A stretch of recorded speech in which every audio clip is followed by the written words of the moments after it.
ఆలోచన చేయమని కోరుతా ఉన్నా. అదే మాదిరిగా జరుగుతా ఉంది. అదే మాదిరిగా దుష్ప్రచారంలో భాగంగా జరుగుతా ఉంది.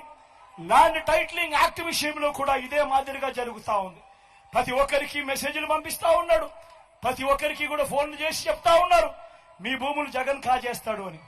అయ్యా చంద్రబాబు, జగన్ ఎలాంటి వాడో నీకు తెలియదేమో, కానీ ఈ రాష్ట్రంలో ఉన్న ప్రతి పేదకు తెలుసు జగన్ ఎలాంటి వాడో అని చెప్పి ఈ సందర్భంగా చెప్తా ఉన్నా. జగన్ భూములు ఇచ్చేవాడే కానీ జగన్ భూములు లాక్కునేవాడు కాదు నీ మాదిరిగా అని చెప్తా ఉన్నాడు. ఈరోజు అసలు ల్యాండ్ టైటిలింగ్ యాక్ట్ అంటే ఏమో చంద్రబాబు నాయుడు గారికి తెలుసా అని అడుగుతా ఉన్నాడు మీ జగన్. అసలు ల్యాండ్ టైటిలింగ్ యాక్ట్ అనంటే దాని అర్థం ఏమిటో తెలుసా?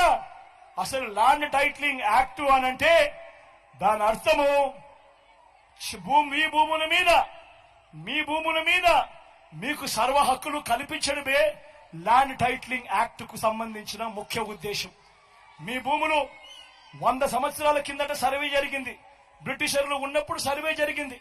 దాని తర్వాత ఏ ఒక్కడు కూడా సర్వే చేసిన పరిస్థితులు లేవు.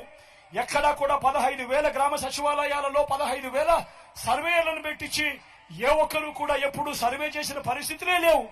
ఆ పరిస్థితులు లేక భూములన్నీ కూడా సబ్ డివిజన్ జరక్క, భూముల కొలతలన్నీ కూడా సరిగ్గా లేక అమ్ముకునేదానికి కొనేదానికి ఇబ్బందులు పడతా ఉన్న పరిస్థితులలో ప్రజలందరూ కూడా కోట్ల చుట్టూ తిరుగుతూ, రెవెన్యూ అధికారుల చుట్టూ తిరుగుతూ వాళ్లకు డబ్బులు ఇచ్చుకుంటూ ఇబ్బందులు పడతా ఉన్నారు అని చెప్పి ఈ పరిస్థితిని మార్చాలి అని ప్రతి ఒక్కరి భూమి మీద కూడా వాళ్లకు సంపూర్ణ హక్కులు ఇవ్వాలి అని మొట్టమొదటిసారిగా 100 సంవత్సరాల కింద జరిగిన సర్వేను మళ్లీ రీసర్వే ప్రతి గ్రామంలోనూ చేయించి వాళ్ళ భూముల మీద సర్వ హక్కులు వాళ్ళకి ఇచ్చేదానికి బౌండరీస్ నాటిచ్చి రికార్డ్స్ అన్ని అప్డేట్ చేసి ఆ పత్రాలన్నీ కూడా రిజిస్ట్రేషన్ చేసి మళ్లీ ఆ రైతన్నలకు వాళ్ళకే ఇచ్చే కార్యక్రమం జరుగుతా ఉంది అంటే ఇంత గొప్ప కార్యక్రమానికి చేతనైతే మద్దతు పలకాలి కానీ దాని మీద కూడా లేనిపోని దుష్ప్రచారాలు ఇవాళ జరుగుతా ఉన్నాయి.